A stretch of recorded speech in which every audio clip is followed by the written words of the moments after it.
एक बार की बात है, एक गांव में काजल नाम की एक लड़की रहती थी।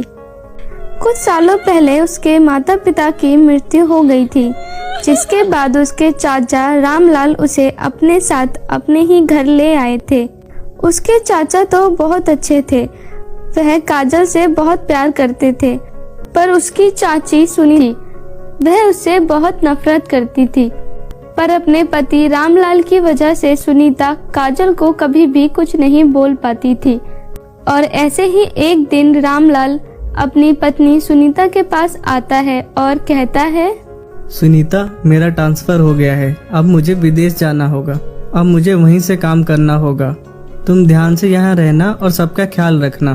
फिर सुनीता कहती है, अरे आप आराम से बेफिक्र होके जाइए, मैं सबका अच्छे से ख्याल रखूंगी।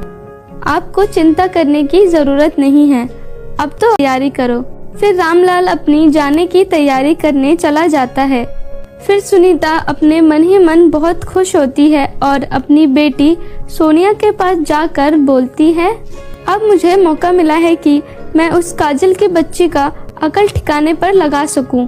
तेरे पापा भी ना बेकार में इस भिखारन को यहाँ पर घर में लाके रखा हुआ है। एक तो इसके माँ बाप खुद मर गए और इसे हमारे सर पर बोझ बनाकर चले गए। अब तो तेरे पापा विदेश चले जाएंगे। अब मैं इस लड़की को अच्छे से मजा चखाऊंगी। अब मैं उसको दिखाऊंगी कि मैं कौन हूँ। सारा दिन चाचा चाचा करती रहती है, नहीं होंगे उसे बचाने के लिए। ये सब सोचकर दोनों माँ बेटी बहुत खुश होती हैं। फिर अगले दिन रामलाल विदेश के लिए निकल जाता है। रामलाल के जाने के बाद ही सुनीता अपने असली रूप में आ जाती है और काजल के पास जाकर बोलती है, ओ महारानी, चल बहुत आराम कर लिया तूने, चल जाकर घर का सारा काम कर। पूरे दिन में एक काम भी नहीं करती है, बस महारानी की तरह आराम फरमाती रहती है। चल उठ और जाकर घर का सारा काम कर, कपड़े धो, बर्तन धो, खाना तक बना। फिर काजल बोलती है, पर चाची जी, मैं घर का काम कैसे करूं? मैंने पहले कभी काम किया भी नहीं है। अभी तो मैं बहुत छोटी हूँ, मुझसे इतना काम कैसे हो पाएगा? फिर उसकी चाची कहती है, अच्छा, ज्यादा ही बहाने बनाने लगी है। रुक, मैं तुझे सिखाती हूँ कि कैसे काम करते हैं। अभी तू 2 मिनट के अंदर ही सारा काम करना सीख। चाची जाकर एक डंडा ले आती है और उस डंडे से काजल की खूब पिटाई लगा देती है। उसके बाद काजल बहुत डर जाती है और कहती है, चाची जी, आप मुझे मत मारो, मैं सब काम कर दूंगी। आप बस मुझे मारो मत, आप जो भी बोलोगी वह सब मैं करूंगी। फिर उसकी चाची कहती है, तो फिर बोल क्या रही है, जाकर घर का काम कर, बहुत काम पड़े हुए हैं घर में। फिर काजल जाकर घर का सारा काम करने लगती है। सुनीता पूरे दिन काजल से नौकरों की तरह काम करवाती रहती और खुद दोनों माँ बेटी आराम फरमाती रहती। काजल का हाल उन दोनों ने मिलकर नौकरों से भी बदतर कर दिया था। और वहीं दूसरी तरफ सुनीता अपनी बेटी सोनिया को कभी भी कुछ भी करने को नहीं कहती। सोनिया बहुत ही घमंडी लड़की थी। वह सारा दिन मेकअप करती रहती और अपनी माँ के पैसों को उड़ाया करती। और सुनीता भी अपनी बेटी को हमेशा पैसे दे दिया करती थी, जिसे सोनिया अपने दोस्तों के साथ पार्टी करने में उड़ा दिया करती थी। सोनिया को जरा भी पैसों की कदर नहीं थी। ऐसे ही एक दिन सोनिया अपनी माँ से कहती है, माँ, मुझे आप 10,000 रुपए दे दो, मुझे शॉपिंग करनी है। कल प्रिया के घर पर बहुत ही बड़ी पार्टी है, मैं वहाँ एक बहुत ही सुंदर ड्रेस पहन के जाना चाहती हूँ। फिर उसकी माँ बिना कुछ बोले उसे पैसे लाकर दे देती है। ये ले पैसे, जो तुझे चाहिए होगा वह ड्रेस ले लियो और जितने चाहिए होंगे उतने ले लियो। फिर सोनिया पैसे को ले लेती है और वहाँ से चली जाती है। ये सब काजल भी देख रही होती है। फिर वह अपनी चाची के पास जाकर बोलती है, चाची जी, क्या आप मुझे भी थोड़े पैसे दे दोगे? मुझे भी एक ड्रेस लेनी है। ये वाली ड्रेस बहुत पुरानी हो गई है। आपने सोनिया को इतने सारे पैसे दिए ड्रेस के लिए, आप मुझे भी थोड़े पैसे दे दो, जिससे मैं कोई सस्ता सा ही ड्रेस खरीद लूं। फिर उसकी चाची बोलती है, क्या तुझे पैसे चाहिए? एक तो हमने तुझे घर में पाला हुआ है, वो तेरे लिए काफी नहीं है जो अब तुझे पैसे भी चाहिए। एक तो वैसे भी तू हमारे सर पे बोझ बनी हुई है, तेरे खाने पीने के खर्चे क्या कम है जो तुझे कपड़ों के लिए पैसे चाहिए? तू अपना मुंह उठाए पैसे मांगने चली आई, शर्म नहीं आती तुझे? दोबारा पैसे मांगने का सोचियो भी मत। अगर दोबारा पैसे मांगने आई तो मैं तुझे इस घर से निकाल फेंकूंगी, समझी? चल जा यहाँ से। फिर काजल वहाँ से रोते हुए चली जाती है और रोते हुए अपना काम करने में लग जाती है। वहीं दूसरी तरफ सोनिया अपने दोस्तों के साथ घूमने जाती है। उसके एक फ्रेंड के पास एक बहुत ही महंगा फोन था जिसे वह सोनिया को दिखाते हुए कहती है, देख सोनिया, मेरे पापा मेरे लिए कितना महंगा फोन लेकर आए हैं। ये बहुत ही महंगा फोन है। ये फोन मेरे पापा लंदन से लेके आए हैं। इसमें देख सेल्फी कितनी अच्छी आती है। अपनी फ्रेंड के पास इतना महंगा फोन देखकर सोनिया चिढ़ जाती है और फिर उससे कहती है, तुम्हारे पास ये वाला फोन है? मेरे पास तो इससे भी महंगा है।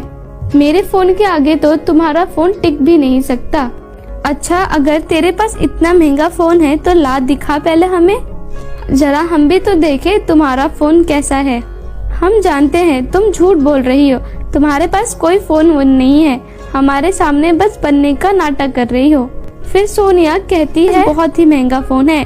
आज जल्दी जल्दी में मैं अपना फोन लाना भूल गई, नहीं तो मैं तुम सबको दिखा देती अपना महंगा फोन। ठीक है, अगर तुम्हारे पास सच में फोन है तो तुम नेहा की पार्टी में ले आना, हम सब तुम्हारा फोन देख लेंगे। हाँ ठीक है, मैं वहीं अपना फोन ले आऊंगी, फिर तुम सब देखना मेरा कितना महंगा फोन है। फिर सोनिया अपने घर आ जाती है और घर आने के बाद सोचती है, अरे अब मैं फोन कहाँ से लाऊं? मैंने उन सबको बोल तो दिया है कि मैं फोन लेकर आऊंगी, पर मैं फोन कहाँ से लाऊं?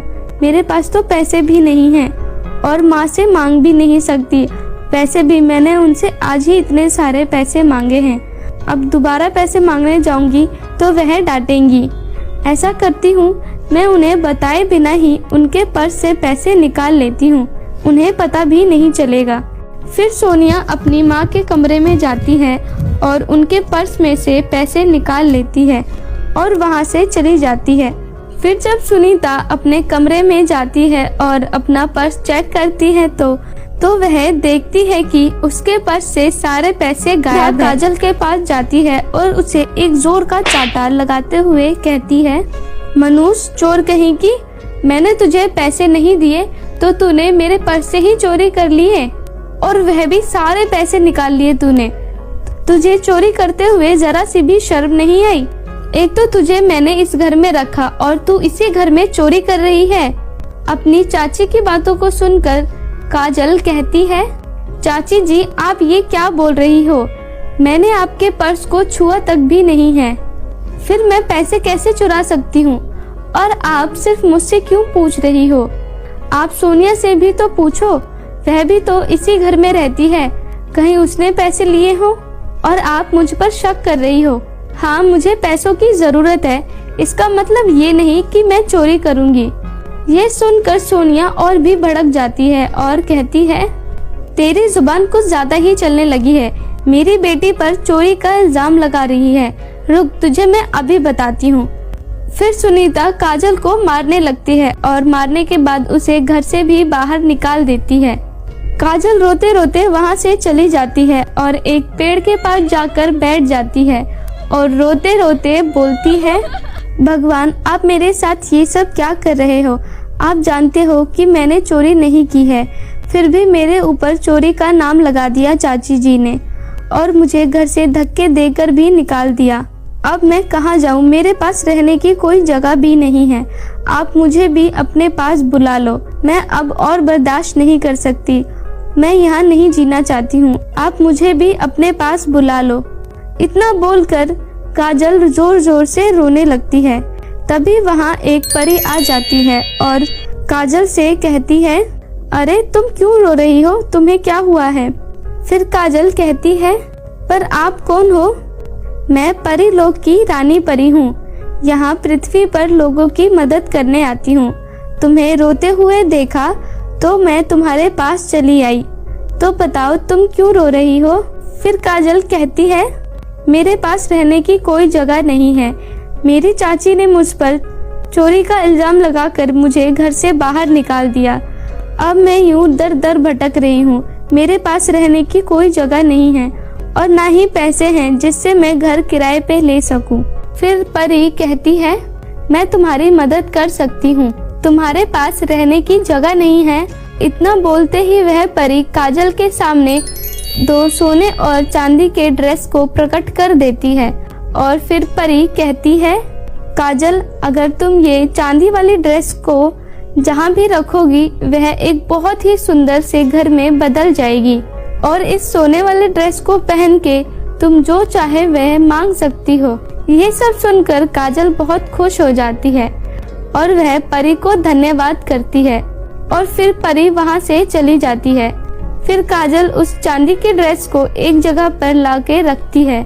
जैसे ही वह उस ड्रेस को वहाँ पर रखती है वह एक बहुत ही सुंदर बड़े से घर में बदल जाता है और फिर काजल उस घर में जाती है और उसी घर में खुशी खुशी रहने लगती है।